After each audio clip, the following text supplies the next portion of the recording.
reagir aos antes aí, pessoal. O pessoal tão revoltado aí com os seus times, ó.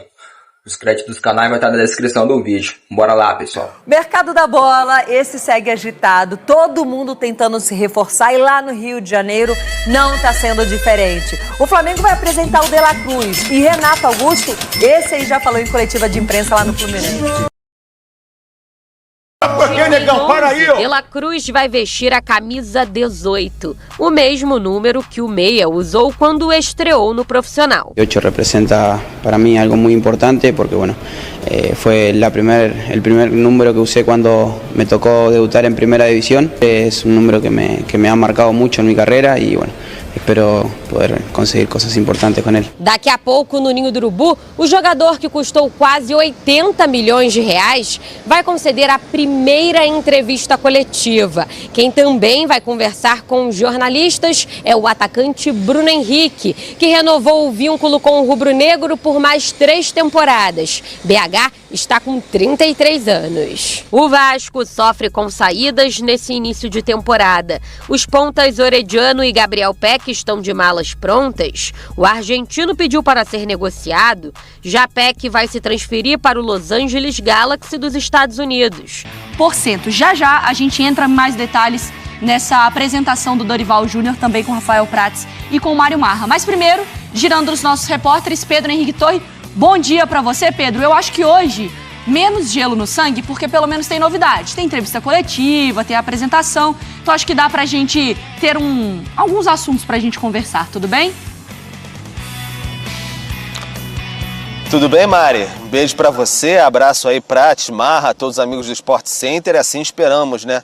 Por isso vivemos, por isso trabalhamos, assim esperamos mais novidades aqui no Ninho do Urubu, porque daqui umas 2h30, mais ou menos, vai ter a primeira entrevista coletiva aqui no CT, que vai ser a do Bruno Henrique, aquele imbróglio todo, renova, não renova, 2 anos, 3 anos, renovou 3 anos até 2026, então ele vai falar um pouquinho aqui com a imprensa. O Bruno Henrique vai ser, digamos, reapresentado como jogador do Flamengo. E aí depois, uns 45 minutos depois, previsão de 2h15, aí o De La Cruz, o grande e por enquanto, o único reforço do Flamengo para a temporada 2024, 16 milhões de dólares junto ao River Plate, chegou aqui essa semana, conheceu um pouco o ambiente, vai poder falar um pouquinho de como está se ambientando, seus companheiros de seleção uruguaia, o Varela, também o Arrascaeta, e aí a gente vai poder sanar algumas dúvidas com ele, e aí especialmente se colocar à disposição, como às vezes acontece, o vice-presidente de futebol, o Marcos Braz também. Então estamos todos aqui no aguardo, os portões só se abrem 1h, e aí a gente já está na espera por aqui para falar um pouquinho mais sobre Bruno Henrique, De La Cruz e quem sabe os alvos restantes do Flamengo para essa temporada de 2024, porque a torcida está ansiosa. Ô Pedro, eu ainda recebi corneta, tá, nas redes sociais falando, Mari, deixa o Pedro em paz, porque a gente sabe que depois do restante da temporada é sempre uma loucura pro rapaz. Então, Pedro, daqui a pouco tem entrevista coletiva, a gente bate um papo e a gente vai acompanhando esse... São um pouco diferentes, né? Porque os jogadores, os clubes dos jogadores que o Flamengo tem ido atrás para contratar, são clubes que não estão com o pires na mão, então fazem um pouco mais de jogo duro. Mesmo assim, você acha que é bom levar na paciência ou tem alguns casos que é melhor ir rachando e se não for, partir para outro nome? Mas não tem como ir rachando, né? Ir rachando só se chegar lá e pagar 10 milhões de euros pelo Léo Ortiz. Aí é muito dinheiro. Eu acho que não faz sentido. Um zagueiro de 28 anos. Eu acho que o Flamengo deveria buscar outros nomes, até se o Flamengo quer pressionar o clube por intermédio do jogador, que o jogador quer sair, o Flamengo tem que falar, olha, eu vou atrás de outros. Aí o jogador e o empresário que convençam o clube ou não. Que aí depende muito também do que está combinado entre as partes, né? Pelo que eu sei, o jogador entende que o clube se comprometeu a vendê-lo por um determinado valor e o clube alega que não, que seria apenas para o futebol do exterior. Para o futebol brasileiro não seria nessas cifras. O Flamengo ofereceu 5, poderia chegar a 6 e pouco, talvez, imagino, de imediato, né? E então acho que passa por aí. Eu acho que o Flamengo deveria já partir para outros nomes alternativos. Aí é interesse do jogador e do empresário dele também. Se não conseguir convencer o Bragantino, paciência. Vai ficar no Bragantino. Mas o Flamengo não dá nenhum sinal nesse sentido. Só quer mesmo o Léo Ortiz. Parece que é o único zagueiro com essa característica do futebol do planeta. Porque não se fala em mais ninguém. Ninguém. Lógico, nomes devem ter alternativos, mas não estão falando com ninguém. A informação até que você teve, né, Mauro? Que no Flamengo, tipo assim, não, é o Léo Ortiz, é a opção A, B, C. É ele que a gente quer, é ele que a gente vai tentar até o fim. Eles não estão atrás de mais ninguém, é só ele. Essa é a questão. Para lateral, eles alegam que podem até buscar outro jogador, embora eu acho que não vão fazer isso. Eu acho que vão esperar o Vinha. Eu concordo com o André. O Vinha é menos complicado, que a Roma vai ficar esperando uma proposta melhor. Se não aparecer, ela tem que vender. O Mourinho não quer o jogador, senão não estaria emprestado. A Roma precisa do dinheiro, tem o problema com a FIFA. Então é melhor pegar 6, 7 milhões do Flamengo do que deixar no Sassuolo. 6, 7 milhões você transforma numa contratação. Na Europa com esse dinheiro você não compra tanto. Mas aí você pega esses 6 milhões, transfere, protela o pagamento lá para frente, quando terminar a punição, o problema com a FIFA, e vai embora. Que é o que eles fazem nessas horas, né?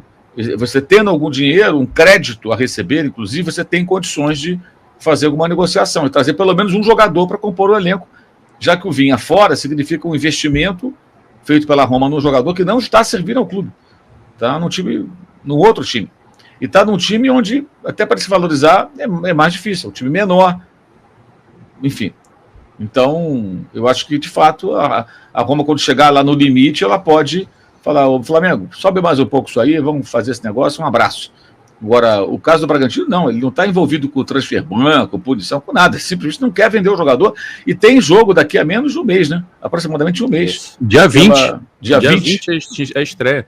Então, já está perto de uma partida importante pela fase preliminar da Copa Sul-Americana. Perdão, Mauro, perdão, é o Campeonato Paulista, desculpa. Agora eu entendi o que você queria dizer, a Libertadores. Libertadores. Mas mesmo assim já é pertinho, não sei, fevereiro. Certamente é fevereiro. Joga, se passar, pode jogar contra o Botafogo. Então, até tem isso. Se o Léo Ortiz sair, o Capixaba, ou qualquer um outro, eles têm que andar rápido, contratar jogadores rapidamente, porque o Caixinha tem que trabalhar com esses caras para ontem. Isso mostra o quão irresponsável foi o Flamengo tratar como jogo de festa aquela partida contra o Cuiabá. Se o Flamengo não tivesse classificado, hoje o Tite estaria correndo contra o tempo, eles teriam que, de repente, pagar os 10 milhões, até os dirigentes. Esse tempo que eles têm para barganhar, não haveria. Porque você não pode ficar fora da fase de grupos da Libertadores, teria que fazer 2 confrontos, e um seria com o Botafogo. Se o Flamengo tivesse no lugar do Bragantino, um seria com o Botafogo, talvez. Não porque se o Flamengo não classificasse, provavelmente seria o Botafogo. Mas imagina se o Bragantino vence os últimos jogos, se classifica, o Flamengo e o Botafogo ficam na fase preliminar e se enfrentam. Olha que problema. Se pegar um clássico logo de cara. Ou então, se o próprio Botafogo classifica o Flamengo não, podia ser o Flamengo e o Bragantino também, né? Que complicaria mais ainda a negociação com o Ortiz.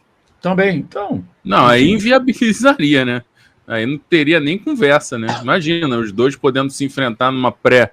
Nossa. É a opinião aí do Rude. Você acha que o Flamengo poderia, ô Mauro, explorar melhor aí, entre aspas, né? Usar, como ele usar, entre aspas, melhor a imagem do Zico? O Zico não tem contrato com o Flamengo, ninguém pode usar a imagem do Zico da maneira que quiser, não é assim que funciona. O Zico não é uma propriedade do Flamengo. A marca do Zico é propriedade do Zico. E ele se alia ou não a quem está no poder, fazendo uma ou outra aparição, se ele quiser, porque tem um viés político aí. Então, quando ele vai lá receber o De La Cruz, eu entendo que ele vai, como Zico, ídolo do Flamengo, receber um jogador. Ele quis ir, ok. Acho que deveria acontecer mais vezes isso. Mas, assim, independentemente de quem está na presidência, sem aparecer cartola do lado dele para ficar pegando carona, entendeu?